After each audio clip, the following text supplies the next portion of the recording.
Assalamualaikum warahmatullahi wabarakatuh. Bismillahirrahmanirrahim. Alhamdulillahi rabbil alamin. Wassalatu wassalamu ala asyrafil anbiya'i wal mursalin wa ala alihi wa sahbihi ajma'in. Subhanaka la ilma lana illa ma 'allamtana innaka antal alimul hakim. Wa la hawla wa la quwwata illa billahil aliyyil azim. Rabbi shrah li sadri wa yassir li amri wahlul 'uqdatam min lisani yafqahu qawli.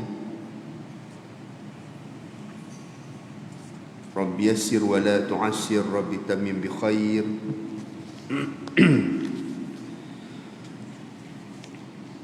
Amma ba'du. Muslimin muslimat yang dirahmati Allah, kita sambung bacaan kitab Usul Tauhid, muka surat 6. Kita sambung balik muqaddimah bagi ilmu tauhid ini.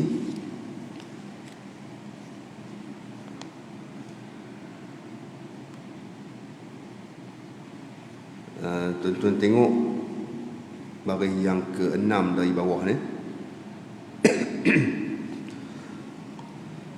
Qala al-muallif rahimahullahu ta'ala wa nafa'ana bi'ulumihi fid darain amin ya rabbal alamin. Kata muallif rahimahullahu ta'ala, bermula dikeluar akan ilmu ini iaitu daripada beberapa dalil yang bangsa aqliyah dan dalil yang bangsa naqliyah daripada Quran dan hadis.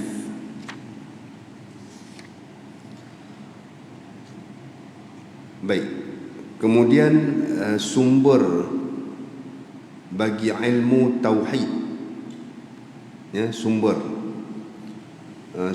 ataupun ambilan dia, tempat ambilan sumber hukum atau sumber dalilnya diambil di mana? Yang pertama dia kata ilmu tauhid ini bersumberkan kepada dalil akli, bersumberkan kepada dalil yang dibangsakan kepada akliyah, makna dalil akal, dan dalil yang bangsa naqliyah. Yang kedua, sumbernya daripada dalil naqli, iaitu diambil daripada nas Al-Quran dan juga hadis Nabi sallallahu alaihi wasallam. Dua sumber ni, ya. Jadi ilmu tauhid dia bersumberkan kepada dua dalil, dua bukti, nah. Yang pertama daripada dalil akli, maknanya dalil yang menggunakan akal. Cuma persoalannya timbul, kita dah ada dalil pada Quran dan hadis, pasal apa kita guna dalil akal, kan? Soalan yang timbul, pasal apa kita guna akal untuk membuktikan kewujudan Allah Subhanahu wa taala misalnya, ya, kenapa kita tak guna dalil Quran dan hadis saja? Kan kita nak membahaskan mengenai kewujudan Allah Subhanahu wa taala, membahaskan keesaan Allah Subhanahu wa taala, cukup dengan dalil daripada Quran dan hadis. Kan? Ambil mananya dalil membuktikan Allah taala esa, wa ilahukum ilahu wahid. Itu daripada Quran. Kan? Qul huwallahu ahad. Katakan olehmu Allah itu esa, dan Tuhan kamu itu Tuhan yang esa. Ada dalam Quran dah. Dan orang kafir tanya tentang Tuhan, wahai Muhammad, ceritakan Tuhan kamu. Qul huwallahu ahad. Maka Nabi bagi tahu dalam surah Al-Ikhlas, katakan kepada mereka, wahai Muhammad, Allah itu esa, tidak ada sekutu baginya. Baik. Jadi cukup dengan dalil Quran dan hadis. Kenapa memerlukan kepada akal? Baik, akal juga memainkan peranan, ya, sebagai sumber bagi ilmu tauhid ini, membahaskan tentang sifat-sifat Allah. Kerana apa? Yang pertamanya, dalil akal ini digunakan untuk orang yang tidak mau menerima kebenaran, al-inad wal mukabarah, ya, al-inad wal mukabarah. Bila kita mengatakan Allah Ta'ala itu esa, Allah Ta'ala itu ada, nak buktikan Allah Ta'ala itu ada, maka ada manusia tak percaya kata ada Tuhan, seperti etis, kan? Golongan dahri yang tidak mempercayai ketuhanan. Maka bila kita bawa Al-Quran, dia tak mau percaya, dia etis. Jadi kita kena bawa dalil akal untuk mematahkan hujahnya. Kita kena bawa dalil akal untuk mematahkan hujah orang yang enggan menerima kebenaran. Sebab melalui dalil akal boleh tersingkap kebenaran, kerana manusia akal cara berfikir sama, ya. Dia akan bawa, kalau kita bawa dia cara berfikir yang betul, dia akan menghasilkan natijah yang natijah akhirnya akan sama. Ni melalui pemikiran. Okey, boleh faham tak anda? Kau buka sikit, ya. Jadi kalau orang yang al-inad, ya, inad dia maknanya orang yang tak mau menerima kebenaran, dia tetap mempertahankan hujahnya yang tak betul, kita patahkan hujah menggunakan. Tetapi para ulama mengatakan dalil akal ni juga yang kita gunakan untuk mematahkan hujah orang-orang yang tidak mahu menerima kebenaran. Bahkan orang macam ni akan mempengaruhi orang lain, termasuk orang yang beriman, ya. Dalil akal itu bersumberkan kepada panduan Al-Quran dan hadis, dia tak keluar juga, ya. Antara contoh ayat dia yang kita guna dalil akal, tapi bersumberkan kepada Al-Quran. Allah Ta'ala sebut, inna fi khalqis samawati wal ard wa ikhtilafil laili wan nahari wal fulki allati tajri fil bahri bima yanfa'un nasa wa ma anzalallahu minas sama'. وما أنزل الله من السماء من ماء فأحيا به الأرض بعد موتها وبث فيها من كل دابة وتصريف الرياح والسحاب المسخر بين السماء والأرض لآيات لقوم يعقلون. Dalam surah Baqarah tu dia sebut, ya, sesungguhnya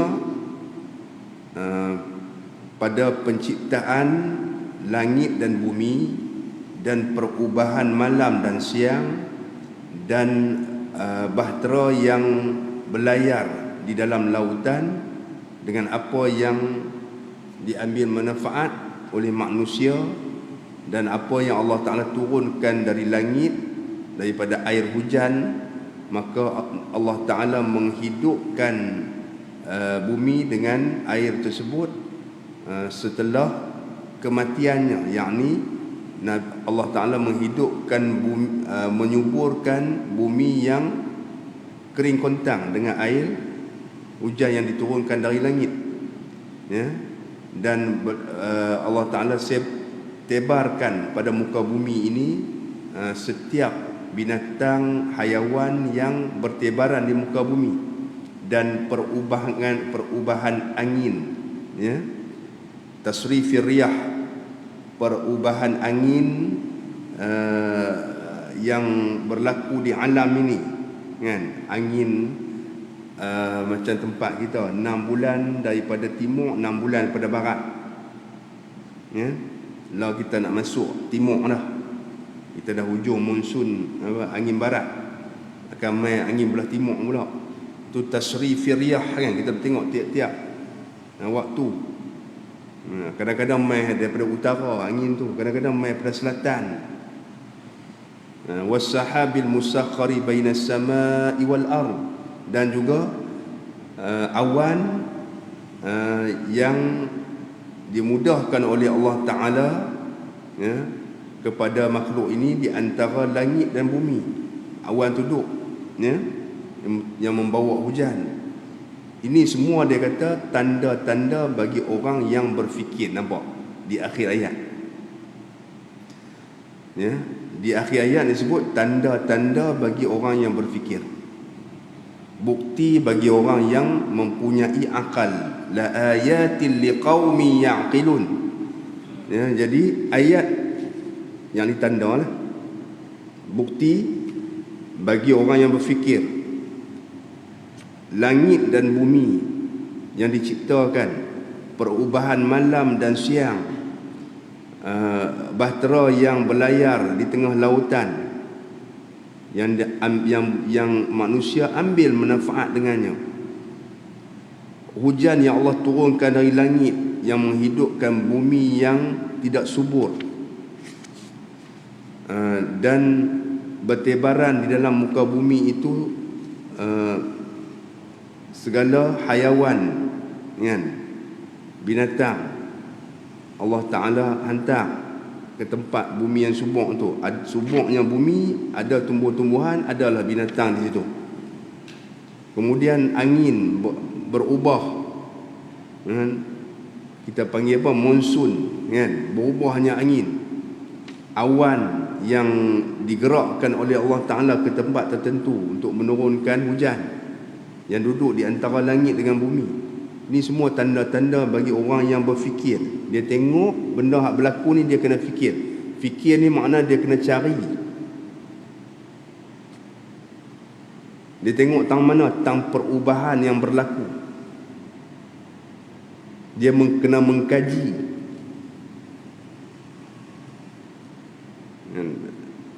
Maknanya apa? Yang Allah Ta'ala sebut dalam ayat ini, ciptaan langit dan bumi, perubahan malam dan siang, hujan, awan, angin, ini tanda bagi orang yang berfikir. Makna kalau orang tak fikir, dia tak jadi tanda. Tidak menjadi tanda kebesaran Allah. Dia tanda untuk orang fikir, orang yang ada akal. Maka sebab itu para ulama membahaskan dalam masalah ni. Ini antara sumber bagi panduan bagi dalil akal, panduan bagi dalil akal. Kita guna dalil akal berpandukan kepada ini, kerana Allah Ta'ala suruh kita berfikir. Jadi kita berpandukan pada apa yang Quran bagi tahu pada kita bila kita nak berdalil menggunakan akal, supaya akhirnya dia akan bawa pergi kepada mempercayai ketuhanan, mempercayai Tuhan dan mengesahkan Tuhan. Nampak? Jadi dalil akli tak keluar nah. Sebab itu ulama-ulama dia mengatakan al-alamu mutaghayyirun wa kullu mutaghayyirin hadithun. Al-alamu hadithun. Orang ulama menetapkan dalil secara akal, ya, untuk membuktikan Allah Ta'ala itu esa, Allah Ta'ala itu ada, untuk mematahkan hujah orang yang ainat tadi, orang yang tak mau terima kebenaran dan nak mengelakkan mereka daripada mempengaruhi orang lain. Itu tujuan ilmu tauhid, salah satu daripada tujuan ilmu akidah atau ilmu tauhid. Sebab tu ada dalil akal, ya. Salah satu tujuan ilmu akidah ataupun ilmu tauhid, kan? Betul, ilmu tauhid dia kena tahu dalil sekurang-kurangnya, kena tahu dalil. Dalil paling common apa dia? Bukan kata paling common lah, dalil paling paling ringkas bagi orang awam yang tak boleh nak ni lah. Paling ringkas, boleh selamat diri dia. Orang mungkin tak boleh dipengaruhi oleh orang lain. Kan? Dulu kita mengaji misalnya sifat Allah Ta'ala. Allah Ta'ala itu ada, Allah Ta'ala itu wujud, dalilnya baharunya alam ini. Kata itu kan, Allah Ta'ala itu esa, baharunya alam ini dalilnya. Allah Ta'ala itu sedia kala, tak ada permulaan, buktinya baharunya alam ini. Kerana apa? Sebab dia kata baharunya alam, kerana alam ini dia cirinya yang sangat menonjol, dia berlaku perubahan pada alam. Bila setiap benda yang berlaku perubahan, ya, berlaku perubahan itu secara teratur, kan, dan elok.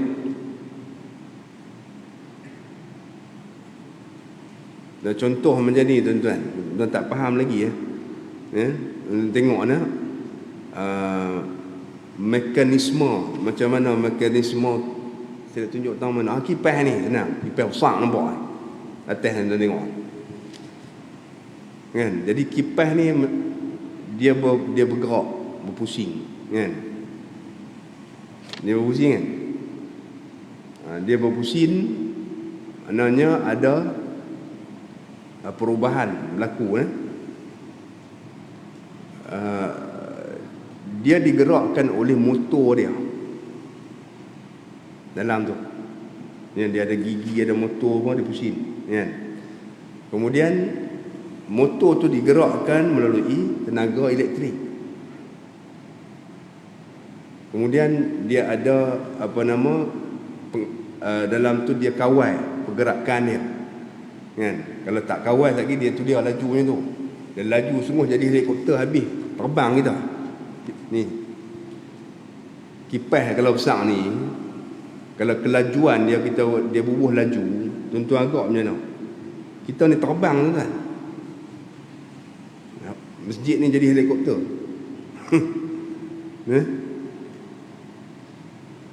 Dia kontrol.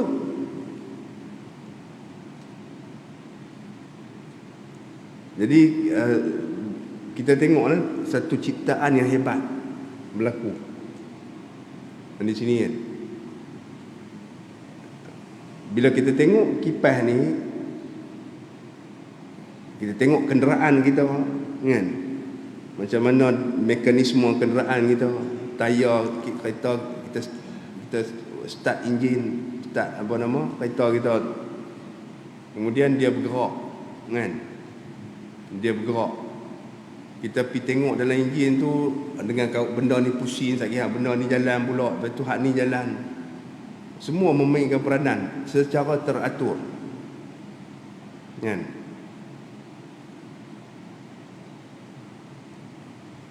Dia berlaku perubahan dah, bergerak dah, berlaku perubahan dah, berlaku perubahan. Benda yang berlaku perubahan, ya. Contohnya satu benda ni duduk sini, lepas 5 minit dia berpindah di sini pula. Kemudian 5 minit pindah sini balik, 5 minit pindah sini balik. Dia berlaku perubahan tu, kan. Adakah dia berlaku dengan sendiri? Adakah dia berlaku dengan sendiri? Boleh tak kita terima akal kita? Ya, benda ni nak bergerak macam ni. Contohnya saya ambil benda nak cerita macam ni, saya ikut tak faham ni, benda ni senang, kan? Dia gerak tu, kan. Kita buat satu ni, ada benda yang mengawal dia. Dia tak? Dia gerak habis sini, bergerak main sini pula. Habis ni gerak main sini pula, kan? Adakah dia boleh bergerak sendiri? Tak boleh, ya. Ada benda yang mengawal ni, tangan dia duk kontrol, kan? Kalau saya nak pergi laju, saya laju lagi, kan? Faham tak? Mana benda ni dia berlaku perubahan, kan? Berlaku perubahan, dia tak duduk keras dalam tu. Daripada dulu lah sampai bila-bila macam ni, tak? Dia berlaku perubahan. Ada orang kata alam ni tak ada apa. Alam ni kita nak tengok, kan, ya. Bintang nak tengok tentu juga. Orang berhujah tak ada berlaku perubahan pun, kan? Sebab bila tiap-tiap yang berlaku perubahan itu dipanggil baharu, ya. Tiap-tiap yang berlaku perubahan itu dipanggil baharu. Itu ulama mengatakan al-alamu mutaghayyirun, alam berubah. Alam ni apa?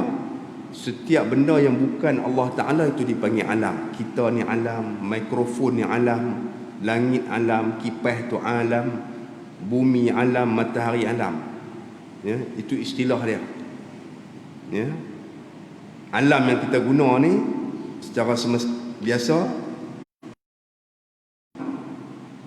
alam semesta. Perkataan alam yang kita gunakan, ALAM, alam, kan? Kita merujuk kepada tempat tinggal kita, bumi dan alam semesta ni. Bukan itu tak? Bahkan maknanya lebih umum. Kita pun dipanggil alam. Kullu ma siwallah, setiap yang bukan Allah Ta'ala ialah alam, ya. Itu istilah dalam ilmu tauhid atau ilmu akidah. Baik. Jadi setiap benda yang berubah ini dipanggil baharu. Baharu maknanya sebelum ni tak ada, lepas tu dia wujud, ada, kan? Sebelum ni tak ada, kemudian barulah wujud. Itu mana baharu, mana dia berlaku perubahan. Maksud daripada baharu tu berlaku perubahan, daripada tiada kepada ada. Daripada tak ada pula tu maknanya dia bukan bahan apa-apa dah.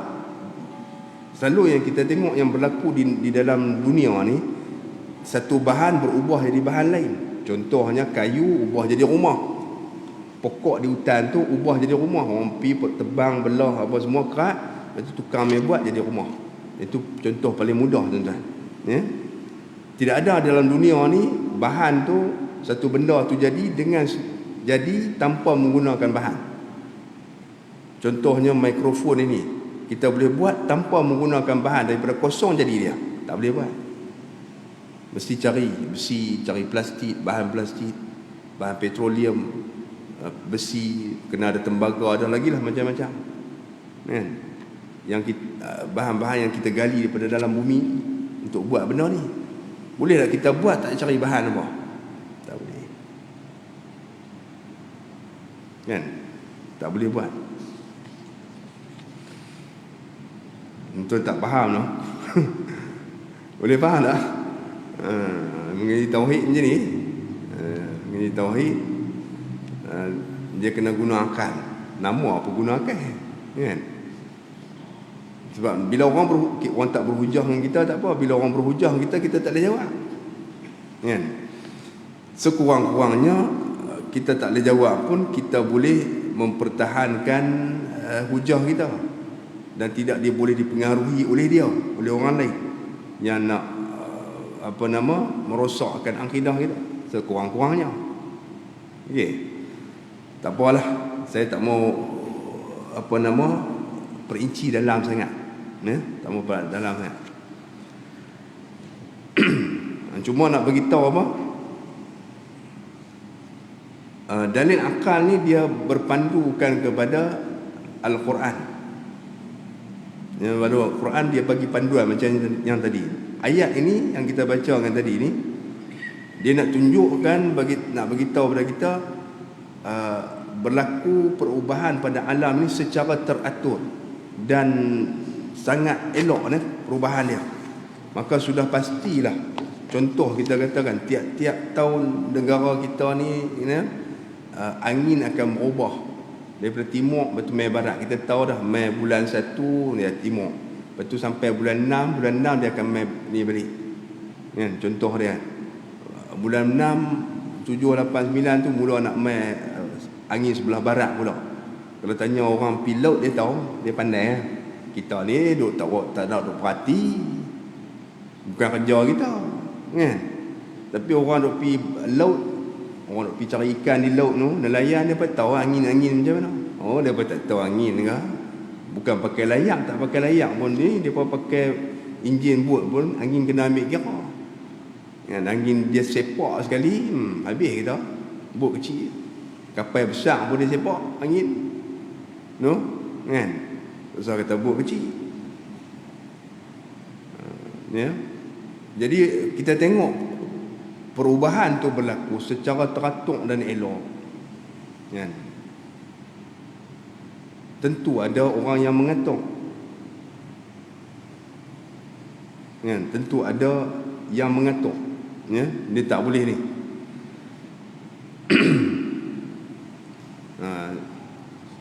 Itu antara contoh dia. Tengok pada diri kita pula. Diri kita ni berubah dah. Kan? Diri kita berubah tak? Berubah. Kalau kita beritahu pada orang yang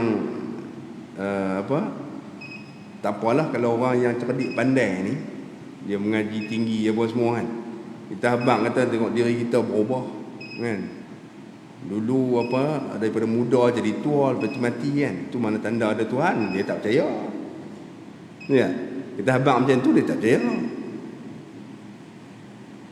Tapi kalau kita bagi tahu kepada dia, sebab dia mengaji sains, dia mengaji ilmu tinggi-tinggi ni, kita abang kat dia, kata kita ni jadi daripada setitis air mani.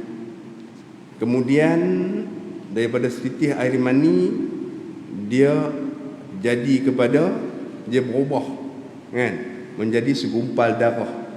Daripada segumpal darah jadi seketui daging. Kemudian dia menjadi tulang. Kemudian dibalut tulang tu dengan kulit kan. Lepas itu pula dibentukkan janin tersebut menjadi satu jasad manusia yang sempurna. Kemudian lahir dalam dunia. Kita kata dia punya teratur elok selama 9 bulan atau ke 10 bulan tu kan. Jadi dengan teratur, terperinci dan sangat cantik dia punya ciptaan dia, dan sangat canggih kan. Jadi takkan tak ada orang yang mencipta begini, takkan dia boleh berubah secara bersendirian. Tak ada siapa terlibat, tak ada Tuhan yang terlibat buat gitu.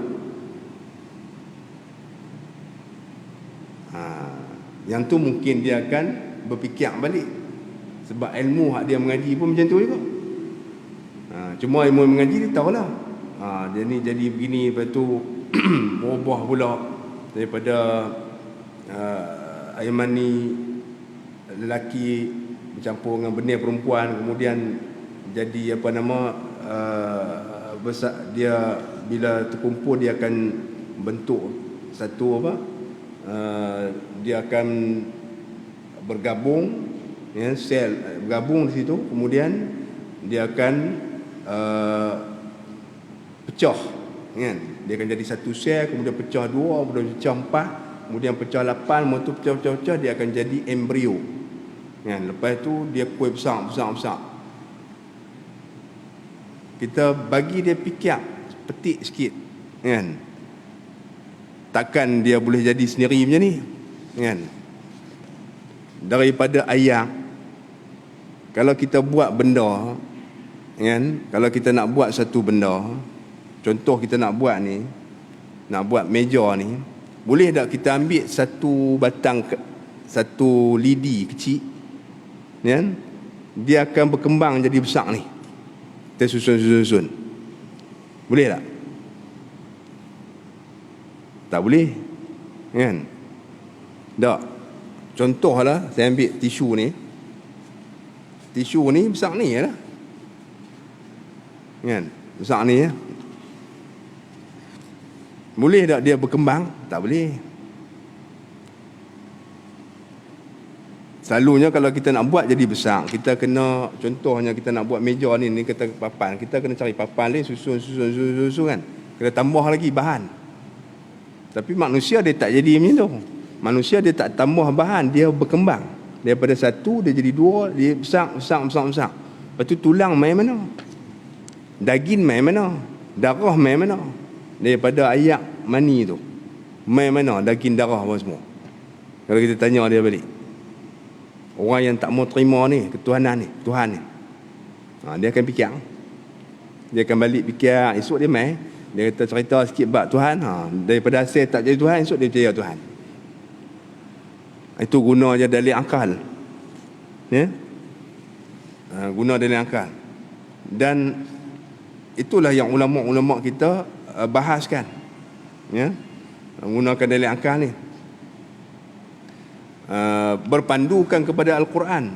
Bagaimana Allah Ta'ala sebut dalam Quran, walaqad khalaqnal insana min sulalatin min tin.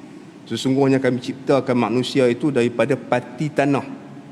Summa ja'alnahu nutfatan fi qararin makin. Kemudian kami jadikan manusia ini nutfah, air mani, yang diletakkan pada tempat yang kukuh, iaitu rahim, ya. Summa khalaqnal nutfata alaqatan. Kemudian kami jadikan air mani itu alaqah, segumpal darah. Ni 1400 tahun dulu ni, tak ada lagi ilmu sains, ya. Wa fa khalaqnal alaqatal mudghah. Kami jadikan segumpal darah tu daging pula, seketui daging. Fa khalaqnal mudghata 'idhama. Kami jadikan segumpal daging itu tulang. Daripada segumpal daging jadi tulang. Main mana pula tulang tu? Macam kata nak buat meja tadi, ada kayu ni, kena cari kayu lain tambah. Cari bahan lain ni tak. Daripada mani itu dia berubah jadi darah. Jadi darah, daripada darah jadi daging. Daging tu main mana? Dia kata main daripada darah. Darah main mana? Daripada mani. Tapi macam mana boleh jadi besar? Dia daripada kosong terus. Logiknya dia mesti kena ada bahan lain. Tak ada bahan lain pada tu. Itu dia kata ada Tuhan buat, kan? Dia kata memang sel dalam ilmu biologi, sel-sel ni memang dia berkembang. Betul lah, tapi berkembang tu mesti ada benda lain. Bila dia berkembang daripada kosong bahan, tak ada bahan, kan? Kalau kita kata macam ni, segumpal ni, kita nak bagi besar, kita tambah lagi. Main hak lain pula. Hak lain ni main ni mesti bahan jadi besar, kan? Tambah lagi saya ambil habis lagi. Aku tak faham lagi nak tunjuk besar lagi, kan? Ni dah hak daripada satu ni tiba-tiba dia besar, kan? Dia besar tu. Yang lebih hak kita besar tu main mana? Logik kita, kalau kita boleh percaya Tak apalah, kita nak bagi jadi besar, kita tambah buah satu lagi, tambah lagi. Sekali saya ambil lagi, habis nak tunjuk bagi besar lagi. Mau nak bagi faham. Yang ni tak, daripada besar ni dia kembang jadi besar. Ya, kemudian hak lebih hak besar tu, hak besar ni, kalau contoh dia berkembang jadi besar ni, kan? Yang ni main mana ni?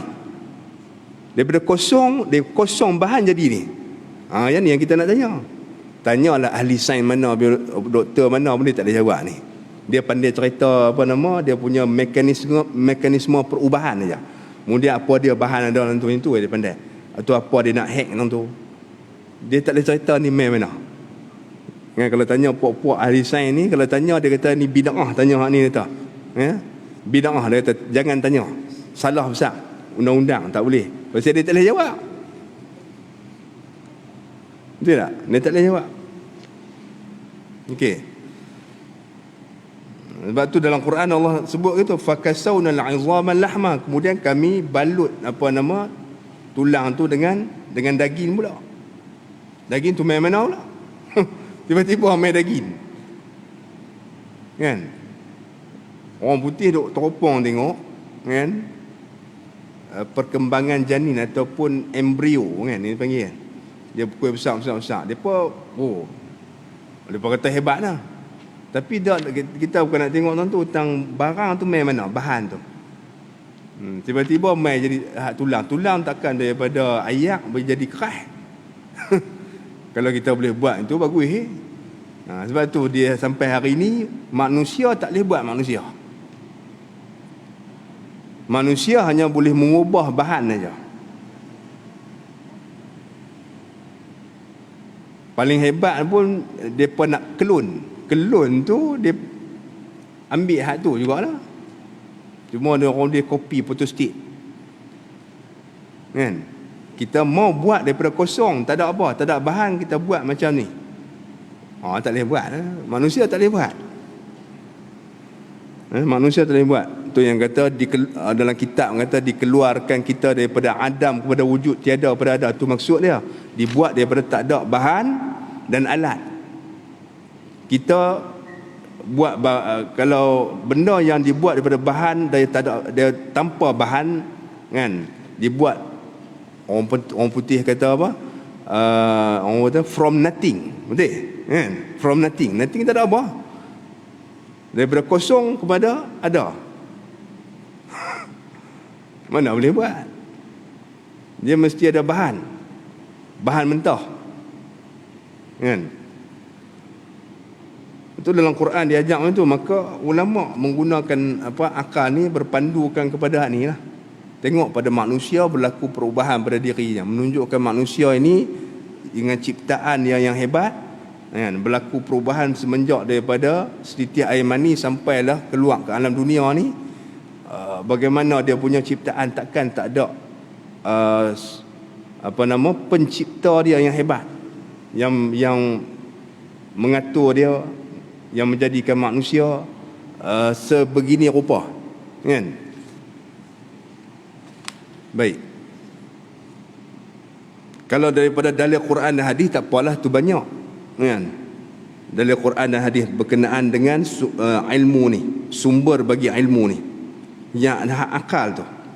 Sebab tu ulama jawab dalil akal ni untuk hujah dia, untuk mematahkan hujah pihak lawan yang enggan menerima kebenaran dan menyekat pengaruhnya kepada orang-orang yang lemah akidahnya, supaya pengaruh dia tak tersebar. Okey nah. Itu nama dia ilmu tauhid. Ilmu tauhid ni ilmu akidah, nak jaga akidah dan tauhid kita, ya.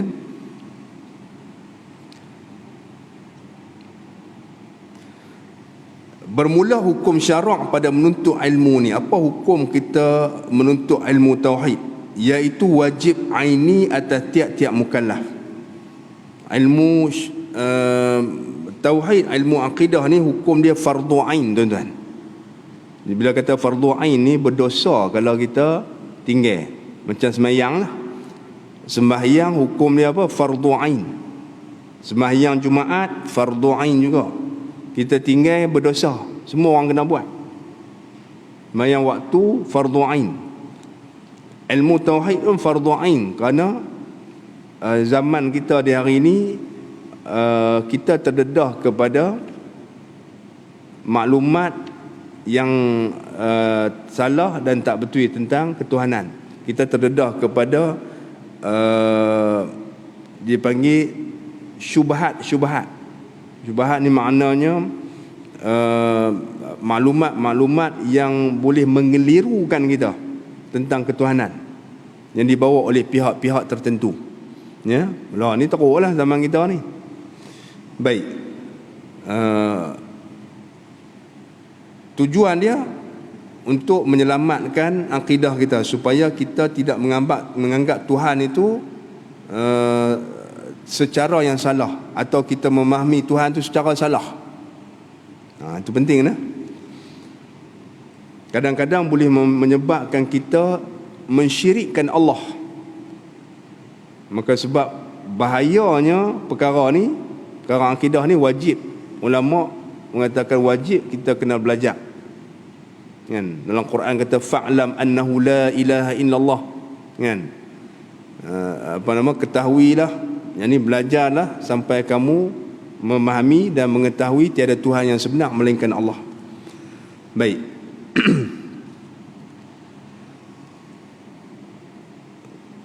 Bermula segala masalah ilmu ini, dia kata, iaitu beberapa bicara daripada segala yang wajib dan segala yang mustahil dan segala yang harus.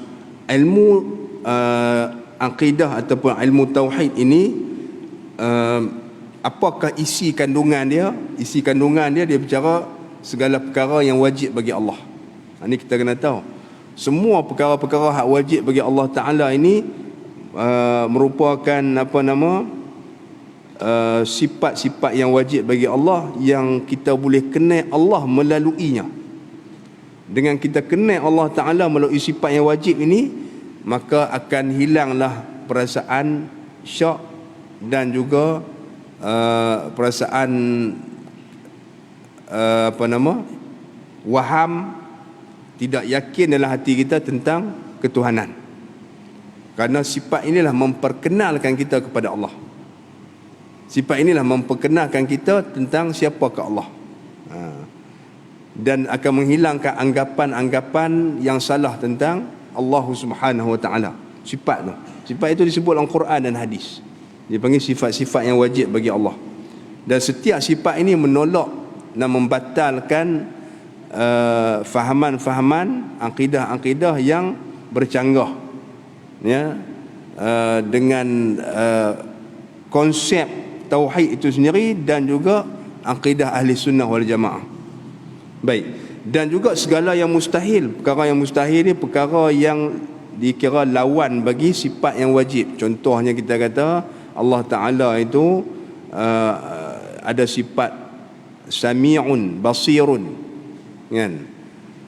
Bila kata Allah Ta'ala sami'un basirun, maka Allah Ta'ala mestilah tidak tuli dan tidak buta.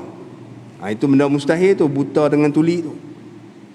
Kita kena tahu juga supaya kita tak meletakkan perkara-perkara yang tersebut kepada Allah Ta'ala, perkara yang tidak layak dengan dia.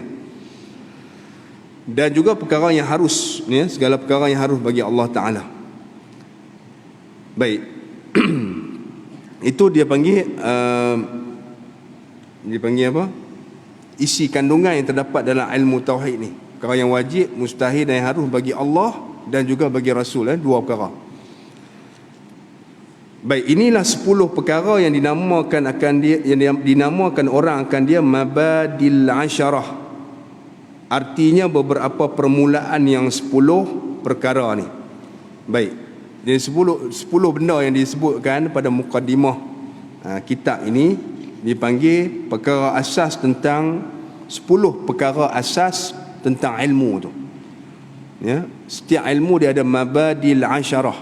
Setiap ilmu dia ada mabadil asyarah, dipanggil 10 perkara tentang pengenalan ilmu. Begitulah kalau kita nak terjemah pun. 10 perkara mengenai pengenalan ilmu. Setiap ilmu dia ada pengenalan dia lah. ilmu ni siapa yang asaskan, sumber dia apa, isi kandungan dia apa. Macam tu. Nama dia ada 10 perkara mengenai pengenalan, 10 pengenalan ilmu, begitu nah. Dipanggil mabadil asyarah. Mana kita tahu bila kita tahu 10 perkara ni, mana kita ada maklumat yang lengkap tentang ilmu ni. Ilmu ni siapa dia yang asaskan ilmu ni, bicara tentang apa, supaya kita bila kita masuk belajar ilmu yang tertentu, ilmu tauhid misalnya, kita dah tahu pengenalan dia dah. Ada maklumat.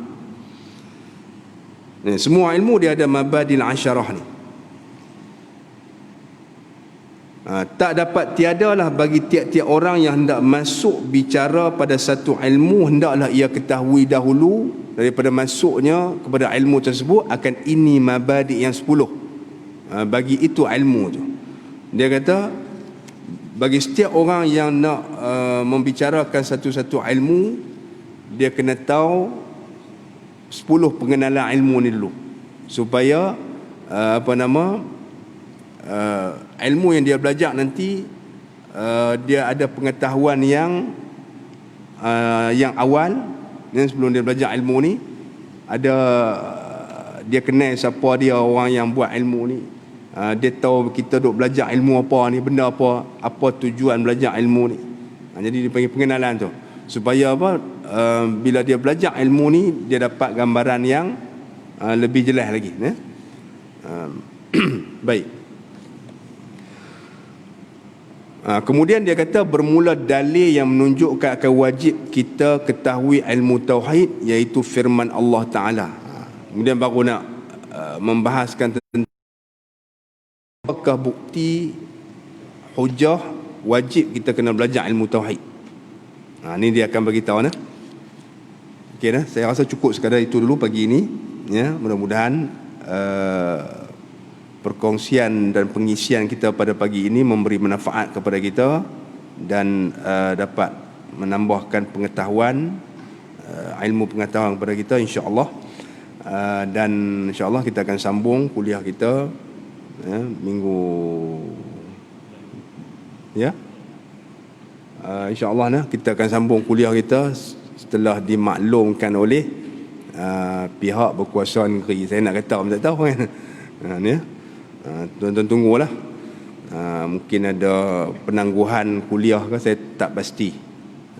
Belum ada lagi kenyataan rasmi di kuliah kita akan sambung selepas ada pengumuman rasmi nantilah kan. Adakah diteruskan ataupun aktiviti masjid diteruskan ataupun tidak, itu tak pasti ya. Cuma tuan-tuan nanti update lah untuk semua program di masjid. Pada hari Isnin ni baru kita boleh tahu kot kan. Hari ni lah esok dah start dah, insya-Allah. Bismillahirrahmanirrahim. Alhamdulillahirabbil alamin wassalatu wassalamu ala asyrafil anbiya'i wal mursalin wa ala alihi washabbihi ajma'in. اللهم افتح علينا فتوح العارفين وفقهنا في الدين واجعل أعمالنا خالصة لوجهك الكريم برحمتك يا أرحم الراحمين. اللهم ارزقنا فهم النبيين وحفظ المرسلين وإلهام الملائكة المقربين برحمتك يا أرحم الراحمين. ربنا آتنا في الدنيا حسنة وفي الآخرة حسنة وقنا عذاب النار.